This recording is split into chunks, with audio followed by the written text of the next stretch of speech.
श्रीमते राधा गोविंद गोस्वामी नामिने। नमस्ते प्रभुपाद्य देवे गौरवाणी प्रचारिणे। निर्विशेष शून्यवादी ग्राम्य जननिष्ठारिणे।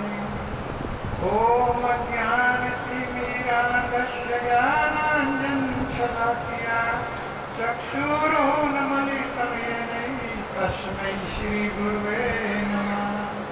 हे कृष्णा करुणा सिन्धु दीनबन्धु जगत्पते गोपेश गोपिका कान्त श्री राधा कान्त नमस्तुते। तप्त कांचन गौरांगी श्री राधे वृंदावनेश्वरी वरसिवानुसुते देवी प्रणमामि हरिप्रिये। वाञ्छात कल्पतरुभिक्षा कृपा सिन्धु भायेव च पतितानां पावनेभ्यो वैष्णवेभ्यो नमो नमः। नमे ओं विष्णुपादाय कृष्णा पृष्ठाय भूतले श्रीमते भक्तिवेदान्त स्वामिनिति नामिने। नमस्ते सरस्वती देवे गौरवाणी प्रचारिणे। निर्विशेष शून्यवादी पाश्चात्य देशतारिणे।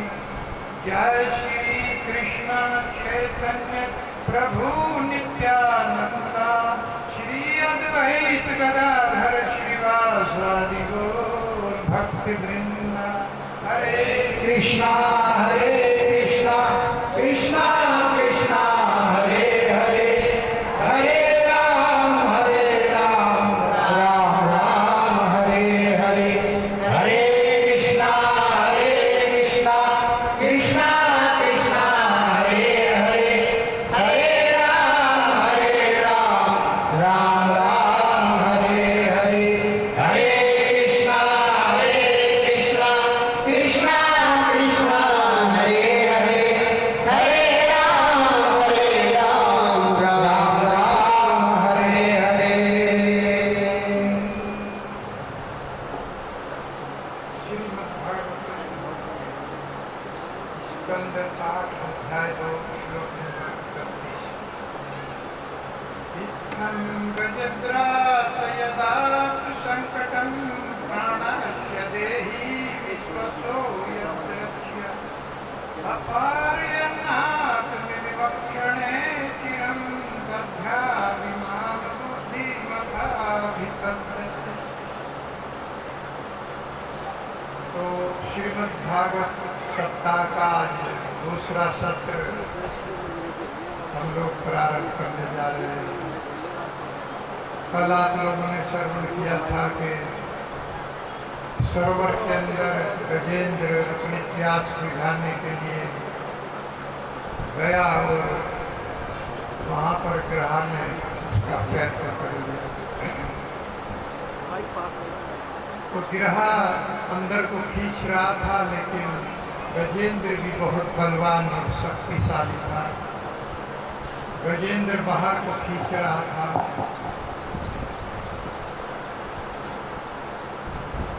लेकिन धीरे धीरे ये युद्ध 1000 वर्षों तक भागवत में वर्णन है और देवता लोग ऊपर से इस युद्ध को देख रहे थे।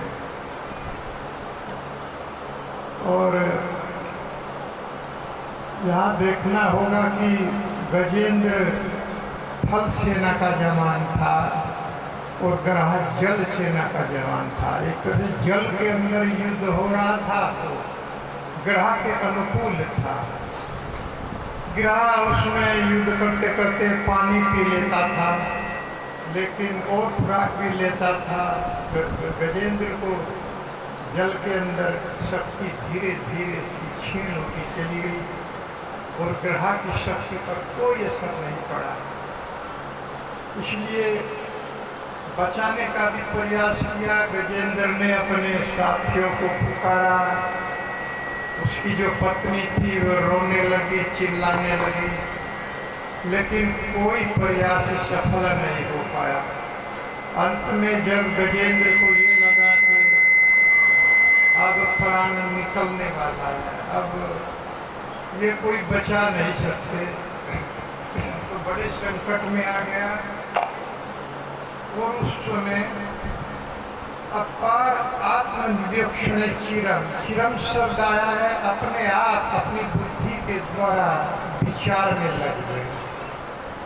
बड़ा सोच विचार करने के बाद अब क्या किया जाए, कैसे बचा जाए। दध्यामिमाम बुद्धिम अभिपद्यते, अपनी बुद्धि को स्थिर किया और सोच विचार करके ये निर्णय लिया कि मुझे श्री भगवान की शरण में जाना। अब वो ही बचा सकता है और कोई मुझे नहीं बचा सकता।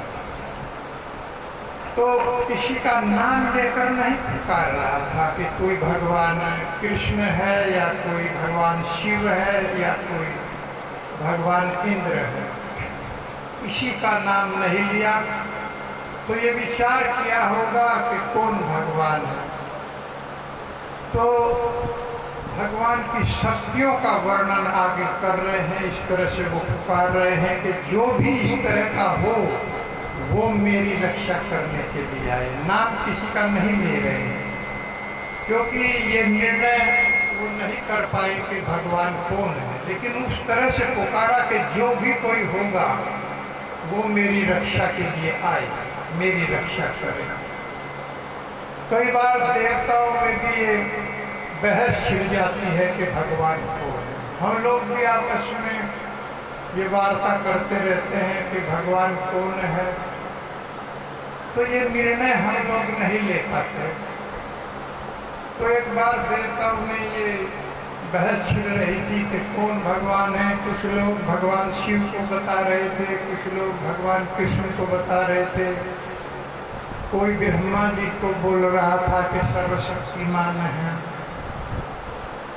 तो इसका निर्णय भृगु जी को दिया गया। भृगु जी बहुत बड़े ऋषि हैं कि भृगु जी ये निर्णय लेंगे कि भगवान कौन है, ये सबकी परीक्षा लेंगे। तो भृगु जी को निर्णय दिया और भृगु जी सबसे पहले ब्रह्मा जी के पास गए। ब्रह्मा जी को जाकर के सीधा बोला, क्यों ब्रह्मा जी क्या हाल है आपका। तो ब्रह्मा जी को क्रोध आ गया, अरे हमारा पुत्र है, प्रणाम भी नहीं किया और उल्टा सीधा बोल रहा। तो क्रोध आ गया, बोले ब्रह्मा जी आपको तमीज नहीं है, आपको प्रणाम करना चाहिए और फिर कुछ पूछना चाहिए। आप इस तरह से ब्रह्मा जी क्रोध में आ गए और कोई बात नहीं किया। तो भृगु जी ने कहा कि ये भगवान नहीं हो सकता। वहाँ से निकले तो भगवान शिव के पास गए। कैलाश पर भगवान शिव के पास गए तो वहाँ जाकर अब भगवान शिव और भृगु जी हैं, हमारे भाई लगते हैं, भाई ब्रह्मा जी के पुत्र हैं। तो दौड़ करके उनका आलिंगन करना चाह रहे थे, गले लगाना चाह रहे थे। मेरा भाई आया है बहुत दिनों के बाद। तो जैसे ही आलिंगन करने लगे भृगु जी कहने लगे, हट पीछे, काला भरंड है, कपड़े नहीं पहन रहा है, राख मल रहा है, कपड़े खराब करेगा, हमारे पीछे। तो भगवान शिव को भी क्रोध आ गया, अरे देखो मैं तो आलिंगन करने के लिए गया था और ये मुझी को डांट रहा है, अभी तुमको भस्म करता हूँ। त्रिशूल उठा लिया। तो भृगु जी ने क्षमा मांगा, लेकिन अपने हृदय में जान लिया कि ये भी भगवान नहीं हो सकते। फिर क्षीर सागर में चले गए भगवान विष्णु के पास। भगवान विष्णु उस समय लेटे हुए थे, माता पैर दबा रही थी। उस समय माता थी नहीं, हो सकता है कि बराबर में, क्योंकि शेष सैया बहुत बड़ी होती है, शेषनाग पर लेटे हुए थे। तो भृगु जी गए और सीधे छाती में लात को मारा। सृष्टि का कोई ध्यान नहीं है, हर समय शेषनाग पर पड़ा सोता रहता है, बदतमीज और छाती में लात मारी। अरे कुछ देखोगे भी, सोते ही रहते हो। तो सोचा कि क्रोध में आ जाएंगे, लेकिन भगवान विष्णु ऐसे ही लेटे रहे और बोले, भृगु जी हाल चाल में बाद में पूछूंगा, ये बताओ आपके पैर में चोट तो नहीं लगी? क्योंकि मेरी छाती जो है वो कठोर है, पत्थर के समान है। आपके पैर में चोट लगी होगी। और प्रभु जी का पैर पकड़ करके सहलाने लगे कि मेरे भक्त को कहीं खरोच तो नहीं आई है, क्योंकि मेरा जो वक्षस्थल है ये बहुत कठोर है। और उसी चिन्ह को प्रभु जी की जो छाप थी पैर की अपने वक्षस्थल पर धारण कर लिया। वही से निर्णय हो गया कि वास्तव में श्री भगवान के जो पद पर है वो एकमात्र कृष्ण विष्णु इस पद पर है। इतने सहनशील है, इतने दयालु है, इतने कृतज्ञ है। उसके बाद भी हम लोग कोई भी त्रुटि हो जाए अपने कर्मों को तो हम भूल जाते हैं, भगवान को गाली दे रहे हैं। भगवान ने हमारा ये कर दिया। कोई घटना अगर हो जाती है, भगवान कहते हैं मैं आप कर्म करिए, मैं कर्मों का फल दे। हम अपने कर्मों को भूल जाते हैं कि हमने क्या किया, बस भगवान को गाली देने लगे। भगवान तो इतने दयालु और इतने कृपालु हैं, वो तो दया और कृपा करते हैं। वो किसी को दुख नहीं देते, क्योंकि उनके पास दुख नहीं है। सुख के धाम भगवान, दुख नाम की चीज है ही नहीं। कुंती महारानी ने उनसे विविधा संतु ने शाश्वत तत्र तत्र जगत गुरु भव तो दर्शनम यस्यात् पुनर्भव दर्शनम। हे प्रभु, अब आप जा रहे हैं, मुझे जो है आप दुख दीजिए। जब मांगा कि क्या मांग रही हो? दुख। पहले तो दुख मेरे पास है नहीं, मैं कहाँ से दुख दूंगा? क्योंकि मेरे पास तो सुख ही सुख है।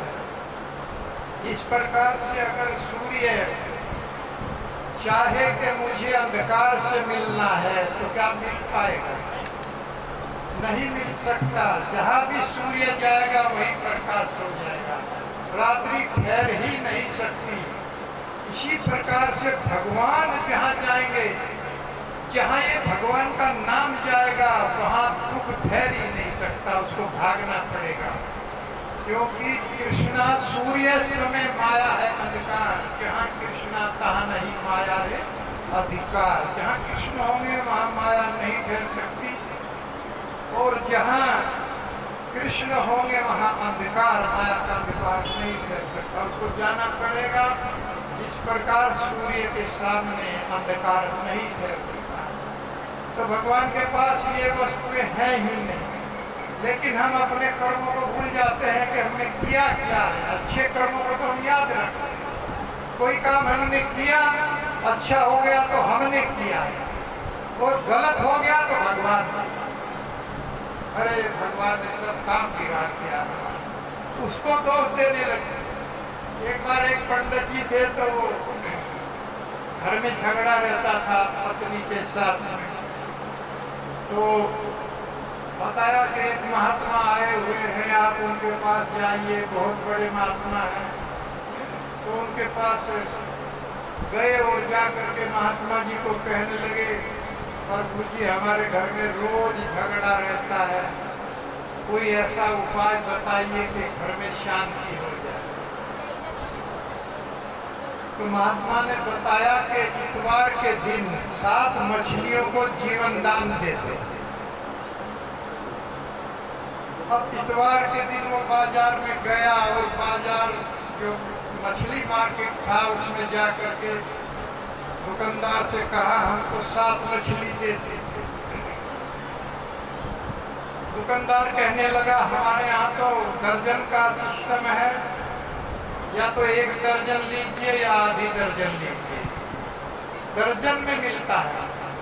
अब ब्राह्मण ने सोचा कि दर्जन, आधी दर्जन तो कम पड़ जाएगी, क्योंकि 7 मछली कहा था, इसलिए आप 1 दर्जन मछली मुझे दे दीजिए। तो 1 दर्जन मछली लेकर के घर आए और पत्नी से कहने लगे जल्दी से 7 मछली निकाल करके मुझे दीजिए, मैं इनको पानी में छोड़ करके जीवन दान दूंगा। क्योंकि महात्मा ने बताया।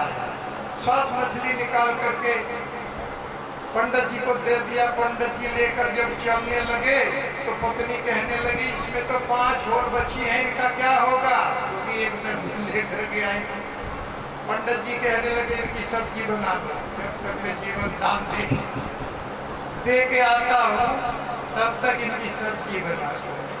तो वो जो जीवन दान दे रहा है उसको तो वो याद रख रहा है कि मैंने मछलियों को जीवन दान दिया, लेकिन जिनका जीवन समाप्त कर रहा है उनका उसको ध्यान नहीं रहा, उसको सब्जी समझेगा। यही कर्मों के फल हमको जब मिलते हैं, जब हम कहते हैं कि हमने तो फूल बोए थे, हमें कांटे कहाँ से मिले, लेकिन वास्तव में हमको वही मिलता है जो हमने बोया है, वही हम लोग को काटते हैं। तो इस तरह से गजेंद्र ये निर्णय नहीं कर पाया कि कौन भगवान है। तो फिर आगे 2 श्लोकों में ये वर्णन कर रहे हैं, उसके बाद वो स्तुति गाएंगे, प्रार्थना गाएंगे।